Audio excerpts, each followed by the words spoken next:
The Hittite Warrior by Joanne Williamson, Chapter 9. With sharp stones and heavy sticks, Jotham and I stove in the frail little boat. Then we shoved it out, filling it with stones, and watched it go down.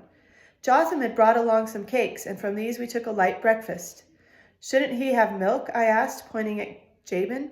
Why? Asked Jotham, and I said I had heard that small children usually did. Then sometimes they lived on milk. But Jotham said that I knew nothing about it, and that Jabin would have to eat what we did. When we had finished eating, he said the sooner we got away from the shore, the better.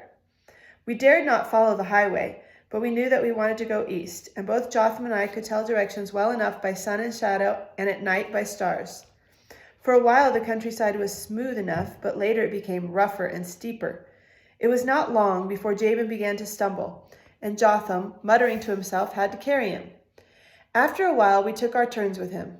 It was not the easiest way to travel. Later in the day, I heard a sound that made my heart quicken. It was the sound of a horse's hoofs and the rattle of chariot wheels. Jotham caught my arm and pulled me down behind a large rock. "What is it?" I asked him.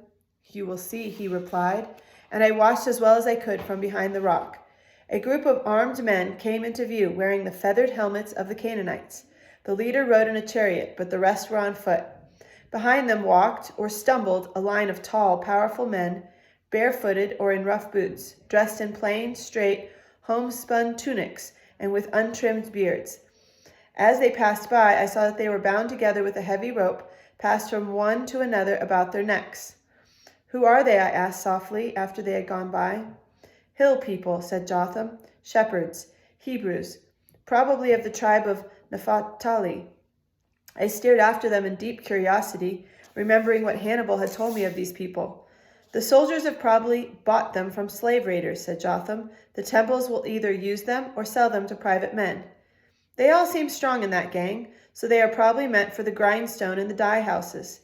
He drew a deep breath and gazed hungrily about the soft sunlit countryside. "They had better use their eyes while they still have them. All things will be dark for them soon." He spoke calmly enough, but his face was pale. "Why did they let them do it?" I asked. "They have no leader, no judge," said Jotham. "We of the Hebrew tribes had great leaders once, but we have been scattered by Egypt and the Hittites, and the Canaanites, who bowed before their conquerors. Those who bow before their conquerors are rewarded and could put their heels upon us." "They should fight them," I grumbled to myself. "It is better to die fighting than to live as slaves." Then I stopped, ashamed, remembering how I had lived like a slave at home and had not died. But now Jotham was warning me to keep my eyes sharp and my wits about me. "There are things in the hills," he said, "that are worse than Canaanite troops. Men from the desert, Moabites, Midianites, Amalekites. They come in from the east through the valley of Bashan, and they lie in wait for travelers and shepherds. They have grown great and prosperous through their trade in men and women." We had come upon a small stream at which we replenished our water skins and lay still a while to rest. The soft smell of juniper and mulberry was in the air, and Jabin, who had never been far from the city, lay sniffing the air and asking questions. "There are lions out here in the country, aren't there?" he asked. "Yes," said Jotham. "Did you ever kill a lion?" "No," said Jotham. "I did," I told him, and I gave him the story of the time a beast had come down upon our range and attacked some colts. I had not exactly killed it myself, but I had held it off with a club and a knife until help had come. Jabin stared at me in awe, and Jotham looked at me with some envy and told Jabin not to talk so much. We were not so easy in our minds as a little boy, for our food was nearly gone. "We must get more," said Jotham. "Yes," I agreed, "but how?" "These lands are grazing lands," he said. "There must be sheep herders about, not far away. The tribesmen are hospitable and will take us in for the night at least." He fell silent. He was looking no farther ahead than this one night, and I trembled, wondering what the days ahead could hold in store. I looked uneasily about, and the country no longer seemed soft and sunlit. It was a rough, hard land in the hills, with fearful dangers lying in wait. Very different from the Canaan I had come to know in Tyre. It was a lonely land, too, and for the rest of the day we saw no signs of human life and heard no voices but our own. It was not till the shadows had fallen that Jabin pulled at my robe and said, "There's a man over there on that hill." We looked, and through the dim light made out a lonely figure on a ridge not far away. He carried a shepherd's staff, but he had no sheep. Jotham hailed him. "Stranger!" he shouted through his cupped hands. "Hi!" The man on the ridge heard him. He stood with one arm raised in greeting, waiting for us to come up to him. And he showed no fear, as I would have done if I had been alone in these hills, hailed by two strange men. "Peace be with you," gasped Jotham when we had struggled up to his side. "Are you a Naphthalite?" The stranger nodded, looking us over calmly. I saw that there was no reason for him to be afraid of us, though we were two and he was only one. He was not tall, but he was the most powerful-looking man I had ever seen. "I am Jotham ben Amram," said Jotham, "of the tribe of Ephraim in the south. These are my friends. Are you from these parts?" "From Kadesh on the Jordan," said the stranger. He had a quiet, mild voice. His face was ugly, but his eyes made that unimportant, for they were deep and earnest, and so wide open and direct that it was hard to look away from them. He did not tell us his name, but he waited for Jotham to speak again. "My friend and I have been traveling all day," said Jotham, and could not manage to keep his voice from quivering a little. "The child is tired. Do you know of people here who will take us in for the night?" The stranger's eyes moved quickly over us, taking in our soft, finely woven clothing and our soft skins, for mine had softened in the past year. Our earrings and ornaments were gone. We had sunk them with the boat, thinking they would only be a temptation to robbers, though we might have gotten a good price for them in some town. When his eyes came to Jabin, clinging to Jotham's hand and staring at him hopefully, his face softened and he smiled a little. "Follow me," he said. We obeyed. I kept my eyes upon him, taking in his shepherd's robe, which was of good material and dyed in several different colors. He walked easily, like a man who was used to rough country and long journeys on his own feet. By now we were again on smoother ground. Looking out across the valley, I could make out other figures, some flocks and dogs who barked at the sight of us, and I knew that at last we had come to a dwelling place of the Hebrews. A small boy saw our guide and ran toward him with outstretched hands. A man followed more slowly. Both greeted him with such delight and respect that I knew him to be a man of renown in these parts. But they did not say his name, perhaps because we were there. Jabin by this time had fallen asleep in earnest and was bundled over Jotham's shoulder like a sack of grain. These people, our guide told us, were of the family of Hushai ben Aran, a rich shepherd of the tribe of Naphtali. It was two of Hushai's sons, a young man and a boy, who had come to greet our guide. "Who are our guests?" asked the young man, whose name was Samuel. His words were polite enough, but there was no friendliness in his eyes. From the moment I saw him, I decided that I did not like him, and that he felt the same about me. "My friend is one of you," I said. "I am a Hittite and in exile from my country." "And the child?" asked our guide. He was again looking at the fine cloth of the boy's tunic, with its purple border and dainty handiwork. "He is a Canaanite from Tyre," said Jotham. "We will ask no more questions," said the stranger at last. "Later, when you have rested and eaten, you will tell us more of these strange things." And they went before us. I heard him speak softly to Samuel and the boy. "Do not say my name before these strangers, and tell the same of your father and the others." On a level ground were the tents of Hushai ben Aran. They were of black goat's hair and betoked the wealth of their owner, with rich curtains inside to divide one section from another. In the great tent of Hushai himself, to which we were taken, there was only one ornament. It was a small statue of a golden bull, which I suppose was a household image of their god. I was surprised to see Jotham look away with scorn. By the time we arrived, the women had prepared the evening meal, a kind of stew, well flavored with onion and garlic, and it was set out in great steaming dish. We had awakened Jabin, and he was gazing about him with a look of doubt and fear. I could not blame him, for all was dim and close and strange to him. There were no brightly ornamented walls or tiled floors, no mother and maidservants to pet and scold him and wash his feet after his journey, and the firelight flickering from the torches cast shadows on the faces of those in the tent, making them seem rough and grim. There were two women in the tent, Leah, the head wife of Hushai, and Tamar, her daughter. They stayed in the shadows, not speaking and waiting to serve the men and see them fed before they ate themselves. The little boy we had seen before, whose name was Aphiah, and who was the son of a second wife, was not so shy. He stood himself firmly before Jabin, gazing upon him boldly and reaching out to touch his fine clothes. Jabin shrank away, looking fearful and displeased. I was surprised that Jotham put his hand on his shoulder, as if to protect him, instead of slapping him for his cowardice. There was little talk as we seated ourselves cross-legged around the common dish, except from Aphiah. "That boy is from Tyre, father," he said, "where the evil one lived." Jabin did not seem to resent this, but looked at Aphiah with puzzled eyes. The food was good, though more than once I burned my fingers, pulling chunks of meat from the steaming pot. After we had finished, a skin of cool water was passed around, from which Jabin drank thirstily, though he had eaten little of the food. At last the men settled back, satisfied. Hushai ben Aran, the father, whose beard was gray but whose eyes were dark and bold, turned his shrewd gaze upon Jotham. Now we will talk, he said, and you will tell us why you of the tribe of Ephraim, come to us from the city of evil, clothed in their finery and in the company of a stranger from the nations. I began to be more and more uneasy. These people felt no friendliness towards us. Jotham had already been driven out from among them, and they hated my people. They were not like any people I had known before, and I wondered fearfully what we could expect from them.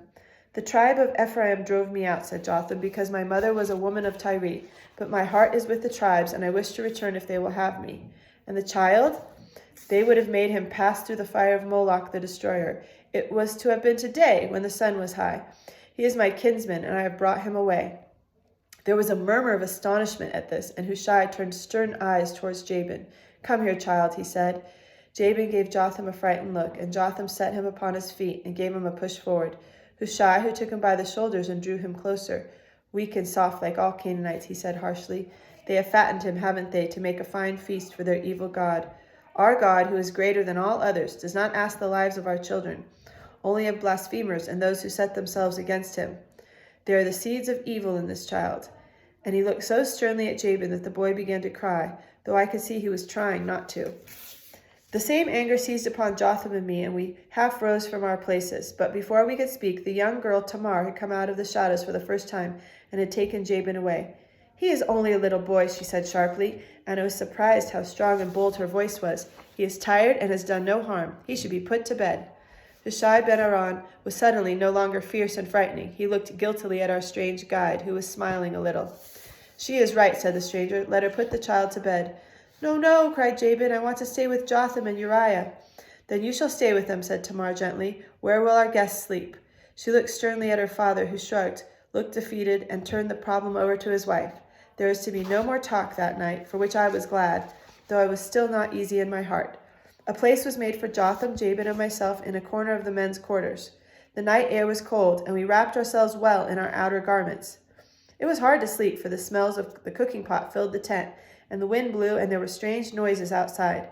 What is that? Cried Jabin at the sound of a long howl close by the tent. Only a jackal, said Jotham.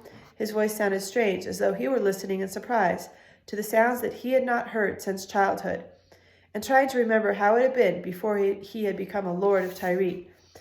Do you think, whispered Jabin, that Moloch will punish me for running away? Moloch has no power here, said Jotham in the same wondering voice. This seemed to comfort the child, and soon he was asleep. But I lay awake till I heard the feet of Hushai ben Aran and the stranger returning to the main tent. This woman, Hushai was saying, will she come herself? She will come, said the stranger, and you will see. She has the powers of 1,000 armed men. What woman, I thought to myself, and why are they talking of armed men? But I was already half asleep. God be with you, Barak ben Abinoam, said Hushai, and with her and with all of us. And so now I knew the stranger's name, Barak, I thought. That means lightning. But he is not like lightning. And I went to sleep to dream of Barak riding a chariot beside a mighty woman in gleaming armor, who had the strength of 1,000 men. Chapter 10. The knife is ready. Though the hangings of the tent kept out most of the sun, there were streaks of light across the face of Jabin when I awoke. Jotham was already stirring, and I heard the sounds of women preparing food. I thought that I would tell Jotham what I had heard before I had slept. Jotham listened and looked at me in amazement. Barak ben Abinoam, he said. I was told of him when I was a child. He is a great man of the Nephaltites, a judge of Kadesh, and a great fighter. Once when he was young, he led his tribe against the slave raiders of the Amalekites, and there were no more raids for a year. What is he doing here? But I had other things to discuss with Jotham, for I had told myself that today would be the day when Jotham and I would part company. I had already half decided to go back to Tyre, explain what had happened, and take my chances. Jotham was as safe now as he would ever be, and I would surely say nothing to betray him. But when I told Jotham this, he shook his head, and his words sent a chill into my heart. You cannot go back today, he said. You cannot leave here, and neither can I. What are you saying? I cried. Who has told you this? Are we prisoners? Hushai himself has told me, said Jotham patiently. He has told me that there is trouble in the hills, and that we must remain in his tents till it is proved whether we are friends or enemies. I looked around in astonishment and anger at the big bustling encampment of Hushai, noisy with the brawling of animals. Once again I met the eyes of Samuel. He was smiling now, and his smile worried me more than anything Jotham had said. Suddenly I found that I was afraid. We went into the hills with the men that morning, as was the custom among the tribes for guests to make themselves useful. We took Jabin with us, and he watched all that went on in wonder and growing delight. It was as new to me as it was to him, for my father had kept no sheep. I'd always thought of them as placid creatures who would follow anyone or anything that led them. But it was not so. They ran and jumped and cried out and pushed one another, till I wondered how anyone could have the patience to bother with the stupid creatures. Jabin did not help matters. He was greatly excited and ran about, bleating like the lambs and laughing shrilly. Several times he sent them scattering, and it was hard work to round them up again. Jotham, for some reason, had become very fond of Jabin and would not correct him. So it was I who finally shook him till his neck was nearly broken and threatened him with worse if he did not listen and learn and stop running about. Barak, too, had gone with us, and I watched in amazement his skill with the animals. Hey, hey, hey, he would shout, like the loudest of the shepherds, using his staff like a marshal's staff. It was hard to believe that this contented herdsman was a famous fighter and a judge of the town of Kadesh. At midday we lay at our ease, ate bread and cheese, and drank from a water skin, as we gazed far off to the north at the towering white tops of the great mountains, home of the gods. Baal Hermon lives there, said Jabin dreamily. Samuel looked at him sternly, saying, Baal Hermon has no power here. He can only stay on his mountain. He is not as the Lord our God, who can travel with us wherever we go in the ark. What is the ark? It was Barak who replied, laying on his back, gazing intently at the cloudless sky. The ark is the golden house of the Lord that our people built for him when we found him in the desert on the Sinai mountain. He is a God of fire and thunder, and our fathers say that when our people fled from Egypt, they heard his voice and saw the light of his face on top of that mountain, and they knew that only he could keep them safe in the desert and bring them home again to Canaan. So they built him the ark, that they might carry him with them on their shoulders of 4 strong men and have him near wherever they wandered. Well, where is he now? Asked Jabin, sounding a little frightened. Barak turned his head and smiled at him. In the south, guarded by the tribe of Ephraim, in a fine tent of many colors. Then how can he be here and protect me still from Moloch? Jabin sounded more frightened. No other god can withstand him wherever he is, Barak assured him. But Jabin did not look too certain. Barak laughed and ruffled his hair. For some reason, I found myself thinking of the Lady Maris's story of the accursed Pharaoh and the beautiful lady, and how they had laughed with their children in the sunlit temple of their god. But Barak did not smile or laugh with Jotham or with me, and the young man Samuel did not speak to us at all, only watched us now and then with that strange smile. Something surely was wrong. As the day wore on, my heart grew heavier and heavier with the fear of what the night might bring. Toward evening, we kindled a fire for the evening meal. There was little talk, and I thought that Barak and Samuel seemed to be waiting for something. Even the little boy Aphiah seemed to know something that we did not, and when he thought we were not looking, watched us with scared, solemn eyes. Nothing had happened by the time we had finished eating, and later we stretched ourselves on our robes by the fire and settled ourselves for sleep. I began to think I had only been afraid from cowardice, and not for any real reason. Jabin came close to Jotham and me, whispering, Will it get too cold when the fire is out? Oh, we must take our turns watching, so the fire will not go out, said Jotham. It will keep away the beasts, too. That's good, said Jabin, and almost before the words were out of his mouth, he was asleep. But I did not sleep for a while, and I knew that Jotham did not either, although he lay so still beside me. Once I looked at him out of the corner of my eyes, and I saw him, motionless on his back, staring into the dark sky. Nothing about him moved except his lips, and I saw that he was whispering some soundless prayer. I shuddered, for there was no image before him. To what was he praying? Deeply troubled, I turned away from him, and after a while slept, but my sleep was broken. I dreamt of my father, who gazed at me in my sleep with grieving eyes. Who are these people who despise our gods, he asked me, and what are you doing among them? Only evil can come of a broken promise.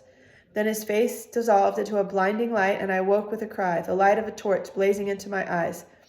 Samuel stood smiling above me. We have been called to the tents, he said. The woman from Ramah is here. I started to my feet and shook my head to clear. I knew that whatever it was I had been afraid of was upon us. Woman? What woman? I mumbled, remembering the talk I had heard between Barak and Hushai and my dream the night before. The firelight shone red on the dark young face of Samuel, making him look like some long-ago savage out of the desert. She is a seeress, he said softly. She has had many visions from the great God.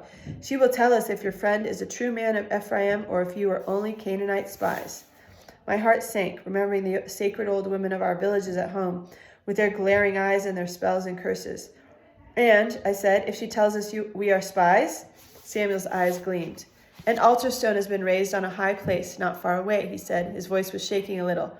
The sacred knife is ready. If her judgment goes against you, the mighty Jehovah will have his sacrifice tonight.